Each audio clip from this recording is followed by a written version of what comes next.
हम सभी जीवात्माएं बड़भागी हैं, बड़े किस्मत वाले हैं। हम नारायण साकर हरि जी के दर्शन इस कलिकाल में कर रहे हैं। हम सभी जीवात्माओं का धर्म कर्म बनता है इन नारायण साकर हरि जी के कमल रूपी चरणों में अपना समर्पण कर दें और इनके वचन मानकर सेवा कर्म करते हुए अपने जीवन को व्यतीत करें। इसी में हम सभी का परम मंगल है।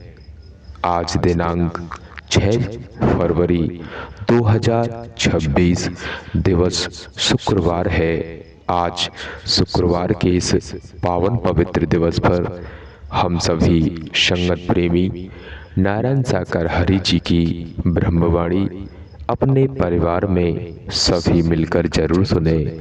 ऐसा हम सभी का कर्तव्य बनता है। देवी और महापुरुषों, जिन हरि परमात्मा जी की खोज हम युगों युगों से करते आए हैं, वो हरि परमात्मा, वो ब्रह्मांड के कुल मालिक, वो रहबर, वो अल्लाह आज साकार में मौजूद है। हम सभी खुश नसीब हैं जो कि नारायण साकर हरि जी के दर्शन करने का सौभाग्य प्राप्त कर पा रहे हैं।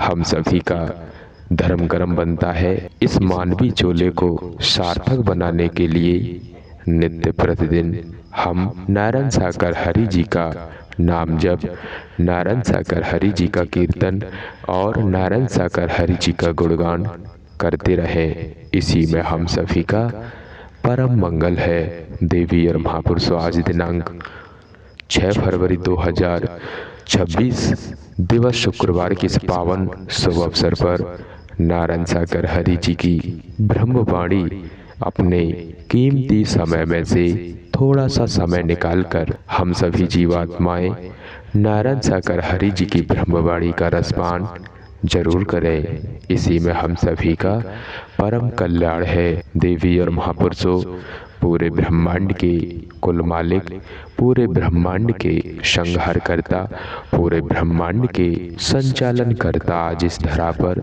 संपूर्ण सत्ता में विराजमान है।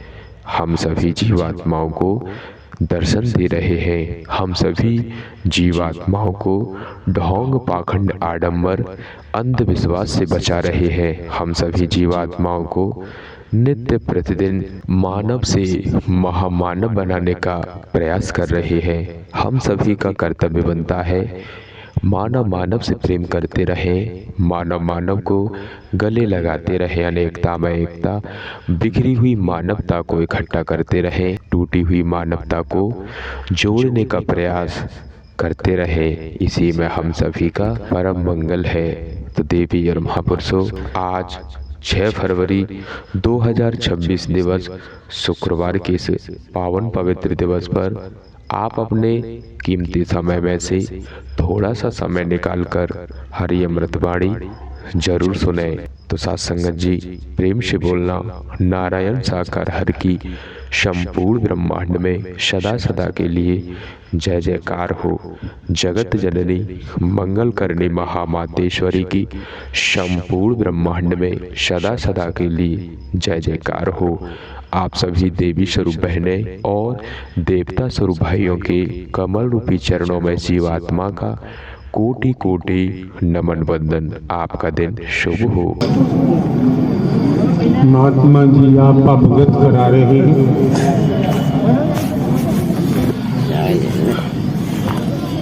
ऐसे अल्फाजों में, शब्दों में बताओ आपका विषय बहुत गंभीर है दुनियावी तौर पर। जो आपने अभी उद्घोषित किया, आप बधाई के पात्र हैं। क्यों? आप अपनी कमी को, अपने दोषों को, अपनी बुराइयों को, अपने व्यभिचार को इस तरीके से बता रहे हो जैसे आपने कुछ कभी किया ही नहीं, अपराध नहीं किया है, व्यभिचार नहीं किया है।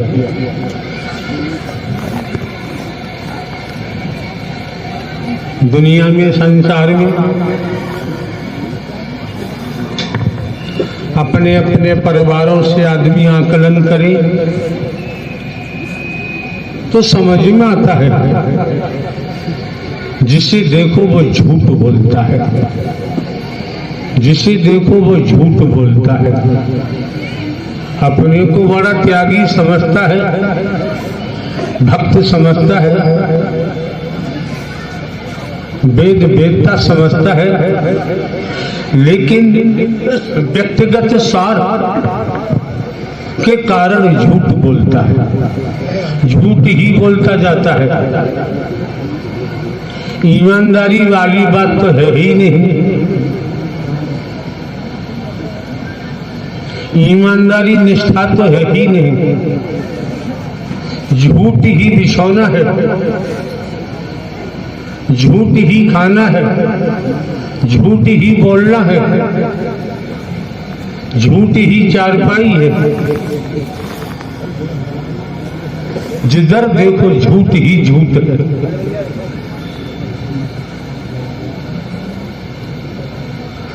अपराध पर अंकुश लगाया जा सकता है, उसके लिए सरकार ने पुलिस विभाग बनाया है, इंटेलिजेंस बनाया है, सीबीआई है, सीबीसीआईडी है, सीआईडी है, तमाम विभाग है। अपराधों को रोका जा सकता है, पकड़ा जा सकता है, लेकिन ये झूठ का जो मामला है, विज्ञान के तौर पर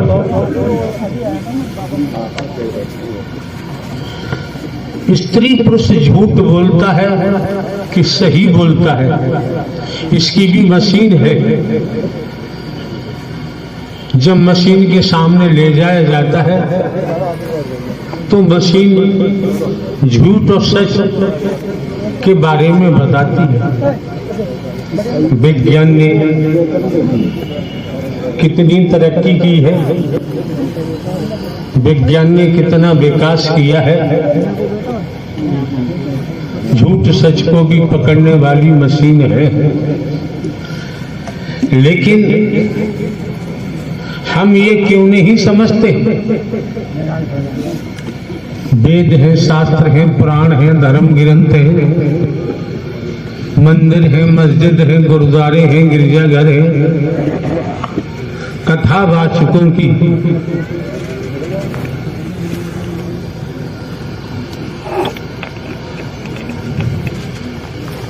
संख्या भी नहीं कह सकते। हम तो यही कहेंगे कि कथावाचकों की गिनती गिनना भी संभव नहीं।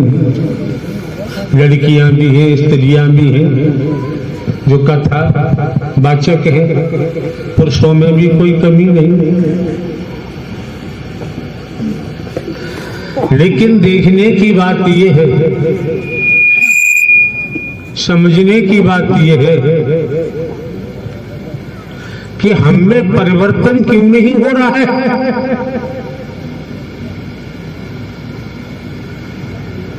हमें बदलाव क्यों नहीं हो रहा? हमारे हाथ में माइक है, फिर भी हमें बदलाव नहीं हो रहा, फिर भी हम कुछ समझने सोचने को तैयार नहीं। क्या मजे की बात है? किराया भाड़ा खर्च करके क्यों आते हो भाई? महंगाई का जमाना है। जिससे बात करो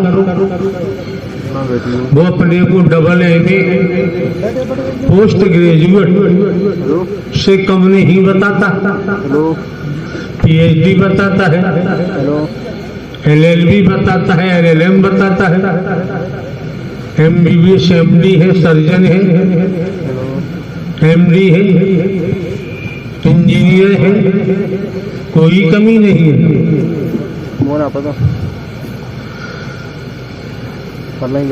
अगर उनके हृदय को खोजा जाए, मन मस्तिष्क को देखा जाए तब स्थिति साफ हो जाती है। जैसे आपके सामने बाबा जी खड़े हैं, ये वास्तव में बधाई के पात्र हैं। उम्र दराज है दुनियावी तौर पर, अभी इन्होंने सत्य ही बोला कि मैं अपराध करता था, चोरी डकैती बदमाशी करता था, व्यभिचार करता था, बलात्कार करता था, रेप करता था। इनका जो वजन है अपराध और पापों का खोलने से ही ये हल्के हो रहे होंगे। क्या महात्मा जी? तो प्रभु जी हल्के हो रहे हो? सत्य बात है ये प्रभु जी। और इस पाप को अपराधों को दबाए बैठे रहे तो भारी होते जाएंगे। कैसे भारी? एक लिहाफ है, 20 लिहाफ बांध दो और व्यक्ति उठा करके 20 लिहाफ को लेकर किलोमीटर तक चला जाएगा। एक लिहाफ है, एक लिहाफ को पानी में भिगोकर कहो ये ले जा, तो वो एक लिहाफ उस पर चल नहीं सकता। उसमें पानी भर गया है, उस पानी को निचोड़ दो और सुखा लो, फिर एक नहीं 20 लिहाफ आप उठा के ले जा सकते हैं। वही महात्मा जी ने किया है। इनका शरीर रूपी लिहाफ है, कितना गंदा है, कितना मटमैला है, कोई उपमा भी नहीं दे सकते। अब इन्होंने बता ही दिया है, तो खोल खोल के अपनी कमियां, अपनी बुराइयां महापुरुषों के सामने रख रहे हैं, संत जनों के सम्मुख रख रहे हैं। वैसे वैसे बाबा ये हल्के होते जा रहे हैं। इसलिए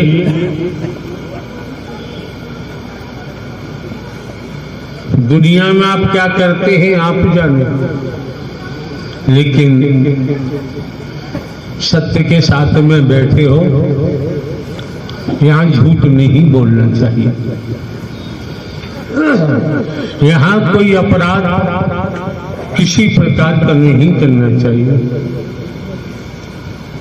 किसी की बहन बेटी के प्रति भी कोई विचार नहीं आने चाहिए, अन्यथा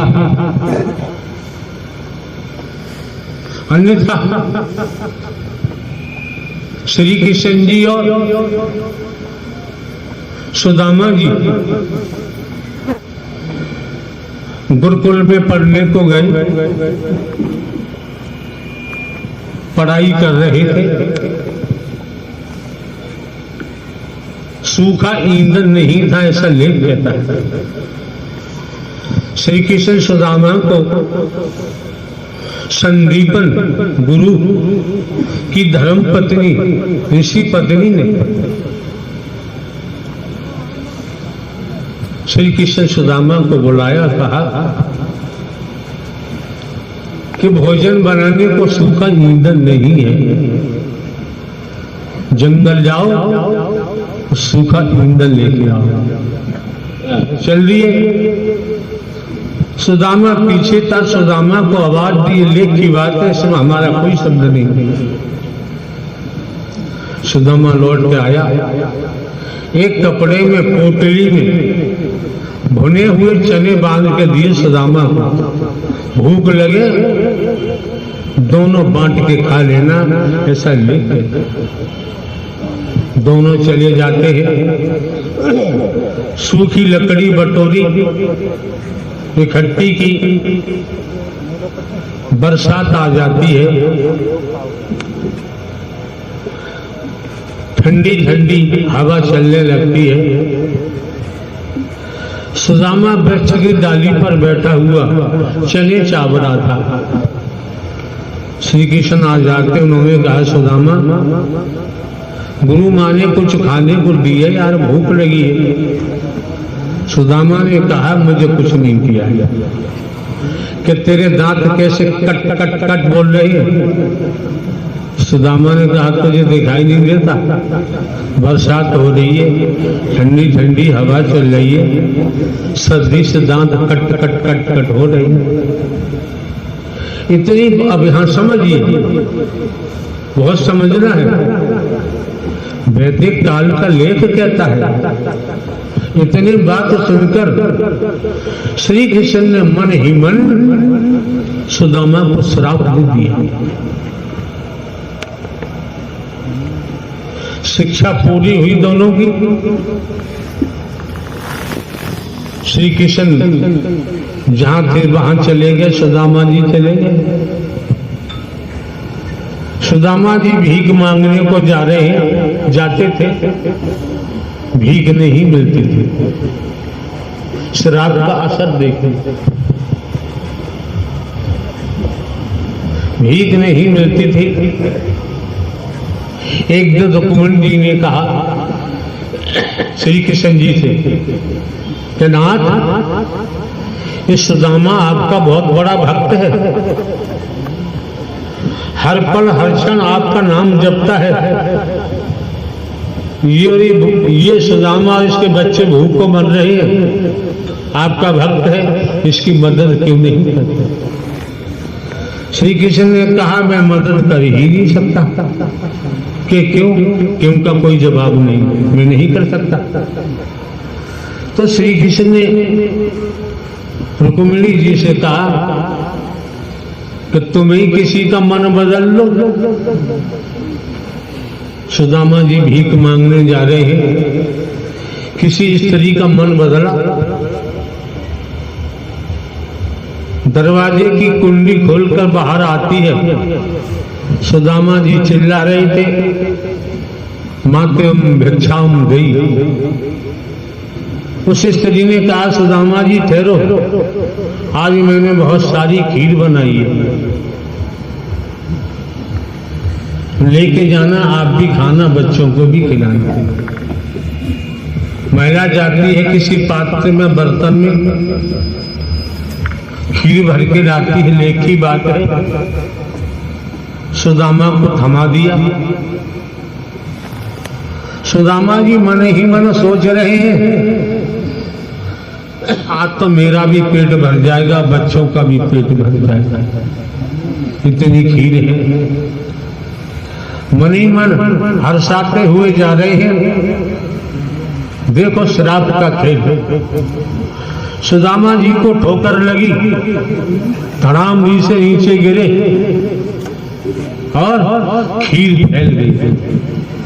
कुत्ते आते हैं, खीर को चाट लेते।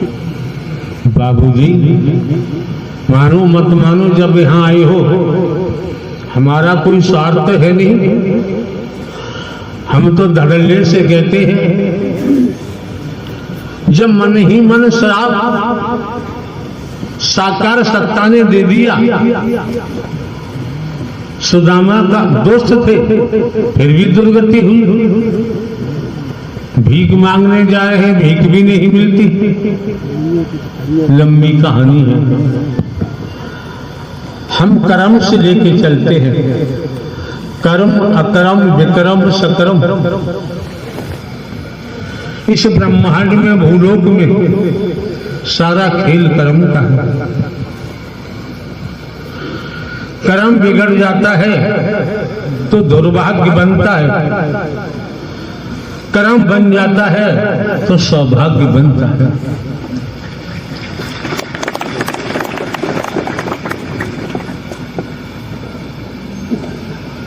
कर्म से ही राजा बन जाते हैं। कौन सा कर्म किया जो राजा बने? कर्म से ही भिखारी बन जाते हैं। सुनो न सुनो आपकी मर्जी है। कर्म से ही लंगड़े लूले अंधे बन जाते हैं, अपाहिज बन जाते हैं। कर्म से ही भयंकर रोग लग जाते हैं। कर्म से ही कुत्ता कुतिया गधा घोड़ा गाय भैंस कीड़ा मकोड़ा सांप बिच्छू छिपकली कीट पतंग बन जाते हैं। दुनिया के शास्त्र पढ़ लीजिए, याद कर लीजिए, लेकिन श्रीमान जी कर्म ने अवतारों को भी नहीं छोड़ा है। आप लोग खेती बाड़ी नौकरी व्यापार करते हुए सत्य के साथ में आ जाते हैं तो यहाँ आने के महत्व को समझो। अगर आपने यहाँ आने के महत्व को नहीं समझा तो आपकी बहन बेटी को यहाँ आने की जरूरत नहीं। क्यों? हमें कुनबा नहीं बढ़ाना है, न हमें कहीं से नोट वोट लेना है, रुपया वस्तु पदार्थ कुछ नहीं लेना, आज तक नहीं लिया। तो हम आप लोगों को धोखा नहीं दे सकते, दगा नहीं कर सकते, छल कपट नहीं कर सकते। महात्मा जी ने अपने मुखमंडल से अपनी खामियों को, अपनी बुराइयों को, अपने दोषों को अपने मुखमंडल से जाहिर किया, खुलासा किया। इसलिए महात्मा जी हल्के होते जा रहे हैं, हल्के होते जा रहे हैं। छिपा के रखेंगे तो भारी होते जाएंगे। फिर क्या हुआ महात्मा जी?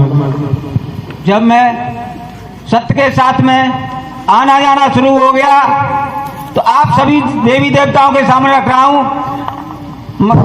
जो रथ से। महात्मा जी गलत भाषा नहीं बोलनी चाहिए। इसमें भी हम आपको बताते हैं, टिप्पणी दे रहे हैं, आपको नोटिस दे रहे हैं, नोट करो। देवी देवता कहा महात्मा जी ने। अभी तो हम किसी भी परसेंटेज में आते ही नहीं। जिस दिन हमारी सोसाइटी, हमारा संघ, हमारे विचार, हमारा कर्म देवी देवता स्वरूप बनेगा, उसी समय से परमात्मा की भक्ति का प्रारंभ होगा। जब तक नर नारी के रूप में है तब तक भक्ति का उदय नहीं हो सकता। हमसे लिखवा के देगा, दुनिया में पूछ लो जाकर। इसलिए ये प्राइमरी स्टेज है।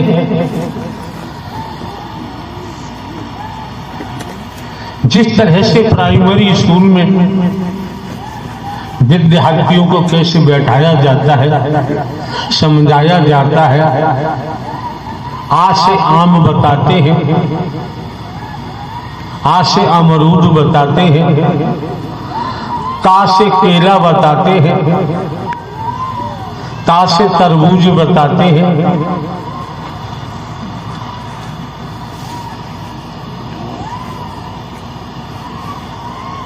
प्राइमरी से आगे बढ़ना है। घर परिवार में रहते हुए खेती बाड़ी नौकरी व्यापार करते हुए ये भी आप लोगों को समझना पड़ेगा। संत समागम हरि कथा, तुलसी दुर्लभ दो, सुत दादा और लक्ष्मी पापी के घर। इस संतों का साथ ये समागम गोस्वामी तुलसीदास ने दुर्लभ बता दिया। संत गोस्वामी तुलसीदास तो रामचंद्र जी के अनुयायी थे और यहाँ नारायण हरि परमात्मा का नाम ले रहे, हरि का नाम ले रहे। सुत दारा और लक्ष्मी पापी के घर। बेटा बेटी धन दौलत कोटी बंगले, ये सब लंकापति रावण के पास भी था, ज्ञानी भी था। लेख कहता, लेख बताता है।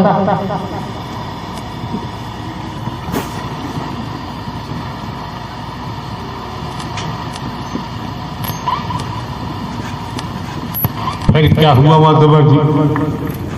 जब मैं दानव से मानव बना तब कुछ मेरे विचार में आया, सोचा समझा, और मैंने एक बात को देखा। कोई एक जिन्हें कथावाद भी कहते हैं,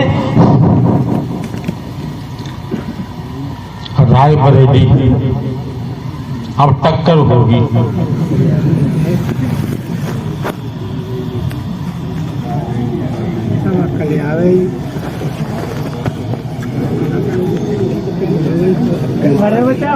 बैठ जाओ। महात्मा जी की परीक्षा नहीं चाहिए। चले जाने के मतलब में यार। हाँ मसानी जी, बाबा जी क्या बोल रहे हैं?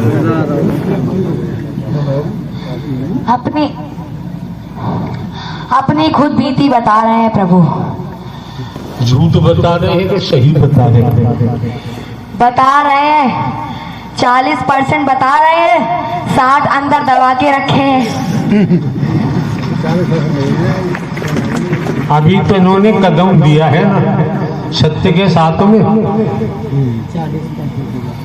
कदम देते ही 40% बता रहे हैं, चलते रहे तो 100% में भी आ जाना चाहिए। वो दिन तो बाबा के न्यारे, बारे के न्यारे हो जाएंगे। ये चाहेंगे प्रभु तो हो जाएंगे, ये अपने कर्म खुद बना लेंगे। सब कुछ इनके ऊपर है और सब कुछ आपके ऊपर है। प्रभु, मेरे कर्म भी मेरे ऊपर ही है। हाँ।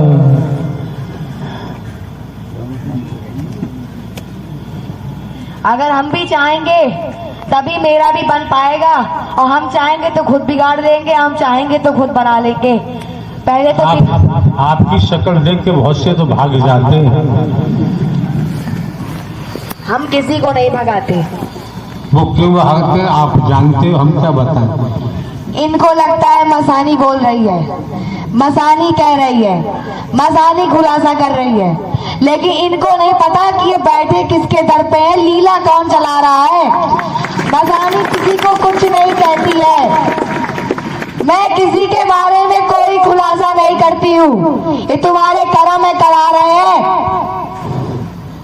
सारी लीला हरि की है, मेरा क्या है? संचालन करता ये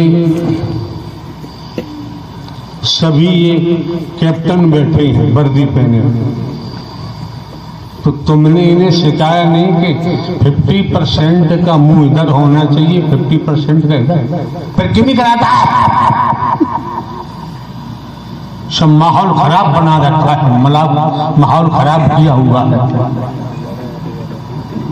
लास्ट तक बता क्या?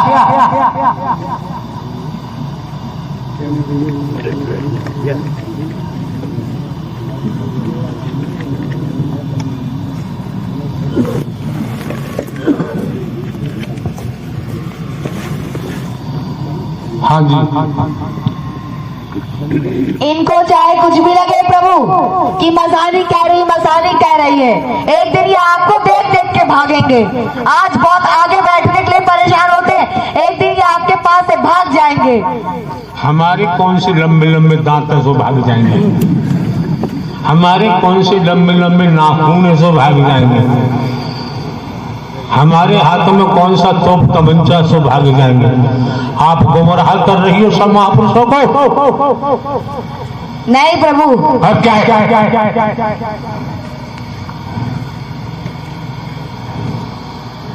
हम गुमराह नहीं कर रहे। ये हम भागने के लिए आई है क्या? जिसकी समझ आ जाएगा वो अंतिम सांस तक यही दौड़ेगा, भाग के कहीं जाएगा ही नहीं।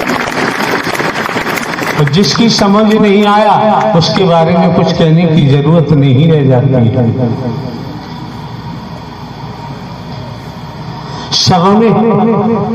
शरणागत जो होता है, समर्पण होता है, उसकी मदद नारायण हरि परमात्मा करते हैं। हाँ जी बाबा, जब मैं उन कथावाचक की आवाज को सुन रहा, अपनी कैमरे में कैद कर रहा था और ये सुन रहा था, वो कह रहे थे एक राजा के 2 बच्चे थे, तो एक धंधकारी था और एक गौकारी था। सुनो, न गौकारी की बात करो न धंधकारी की बात करो। रियल फैक्ट आपको पता है तो बात कहना ठीक है, इतने से काम चल जाएगा। इससे पहले की बात बताओ।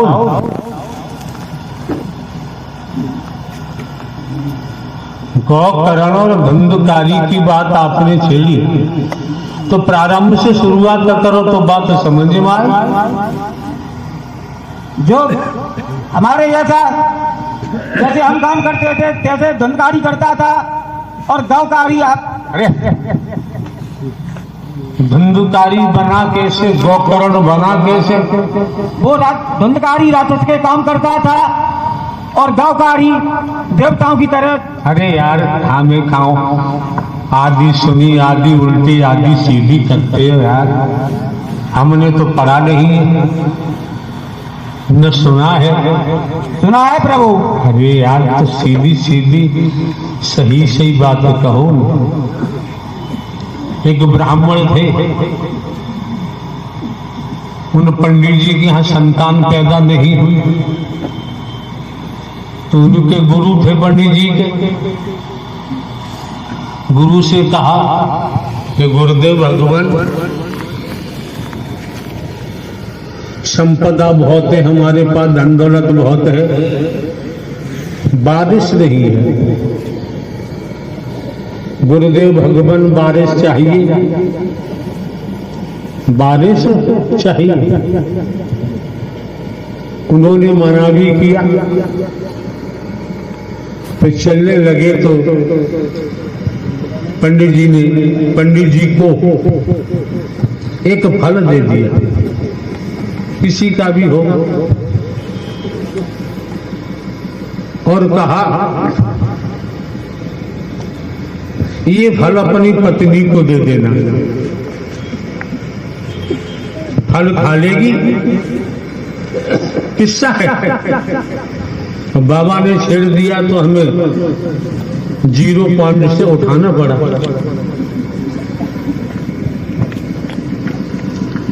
पंडित जी आते हैं, उन्होंने वो फल अपनी पत्नी को दिया, पंडितानी को, कहा ये फल खा लेना, तुम्हारे 2 संतान पैदा हो जाएंगे, ऐसा गुरुजी ने कहा है। पंडितानी ने फल रख दिया। उधर पंडितानी की सिस्टर बहन आ जाती है, उन्होंने अपनी बहन को बताया कैसे से बात है, और तुम्हारे जीजा ने गुरु से फल ला के दिया है और कहा कि 2 संतान पैदा हो जाएंगे।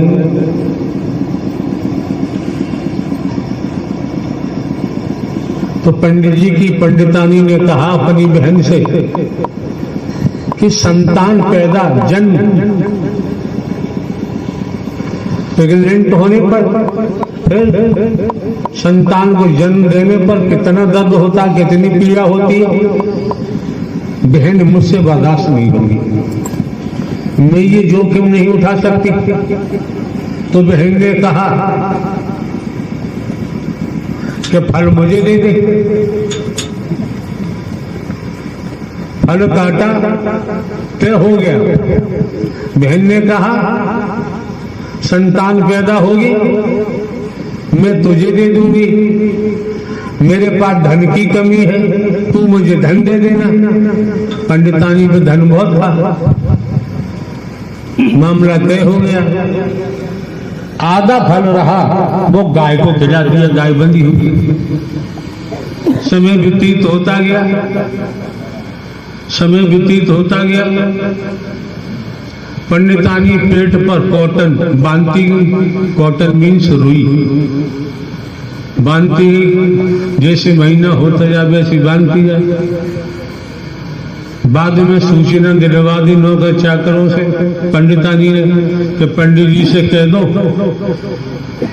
10 महीने के बाद हमें झांके, 10 महीने तक हमको देखने की जरूरत नहीं। भाई चालाक तो चालाक होते हैं, पूछ बैठेंगे पंडित जी कि तुम्हारे गर्भ का क्या हुआ। उधर उनकी बहन पंडितानी की गर्भवती हो गई, उधर गाय हो गई गर्भवती। समय व्यतीत होता गया, मां पुत्र पैदा हुआ।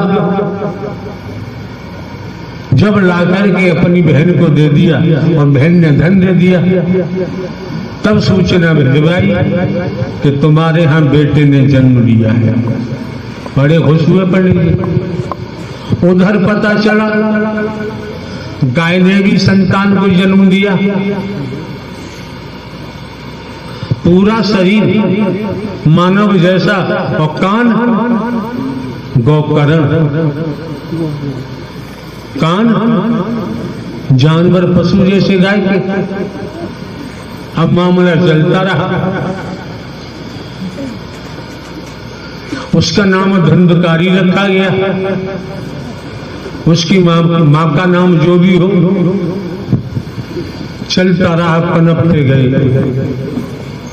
गोकर्ण परमात्मा की कथाओं में रुचि लेने लगा,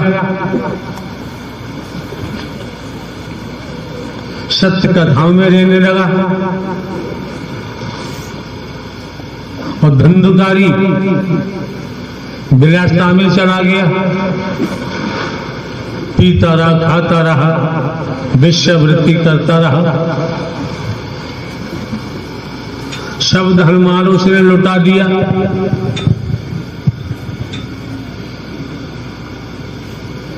बात चली, पंडित जी को मार दिया, अपनी मां को मार दिया,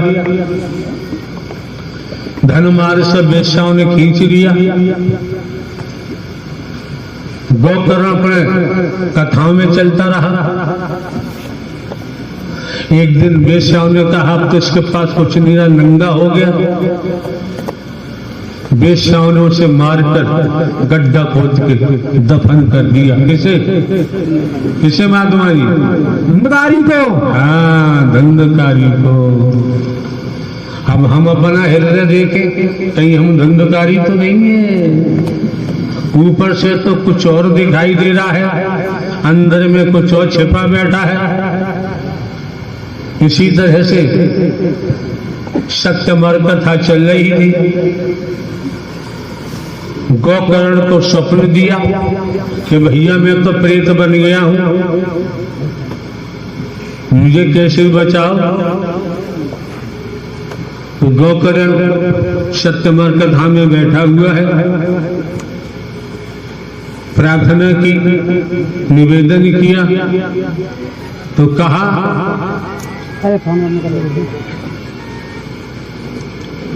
कि वो लास्ट में बांस गड़ा हुआ है। धुंधकारी की आत्मा से कहो बांस पे आके बैठे। 9 दिन लगातार सत्यमर कथा चलती रही। बांस में 9 गांठें थी, 9 गांठें फटती गई और 9वें दिन फटी, प्रेतोनी से बच गया। सुनाई महात्मा जी? प्रभु। हाँ, तो पूरी कथा सुनाया करो, अधूरी नहीं यार। आज दिनांक 6 फरवरी 2026 दिवस शुक्रवार है। शुक्रवार के इस पावन पवित्र दिवस पर हम सभी संगत प्रेमी अपने कीमती समय में से थोड़ा सा समय निकालकर हरि गुणगान, हरि चर्चा, हरि सुमरन और हरि जी का नाम जप नित्य प्रतिदिन करते रहे। इसी में हम सभी का परम मंगल है। देवी और महापुरुषों नारायण साकार हरि जी पूरे ब्रह्मांड के स्वामी हैं, पूरे ब्रह्मांड के कुल मालिक हैं। आज इस धराधाम पर संपूर्ण सत्ता में विराजमान है। हम सभी का कर्तव्य बनता है मानव मानव से प्रेम करते हुए, मानव मानव को गले लगाते हुए अपने जीवन को हरि चरणों में व्यतीत करें। इसी में हम सभी का परम मंगल है। देवी और महापुरुषों, नारायण सागर हरि जी हम सभी जीवात्माओं को ढोंग, पाखंड, आडंबर, अंधविश्वास से बचा रहे हैं। हम सभी जीवात्माओं को नफरत, निंदा, चुगली से बचा रहे हैं। हम सभी का कर्तव्य बनता है इन हरि जी के चरणों में अपना समर्पण कर दें और इनके वचन मानकर सेवा कर्म करते हुए अपने जीवन को व्यतीत करें। इसी में हम सभी का परम कल्याण है।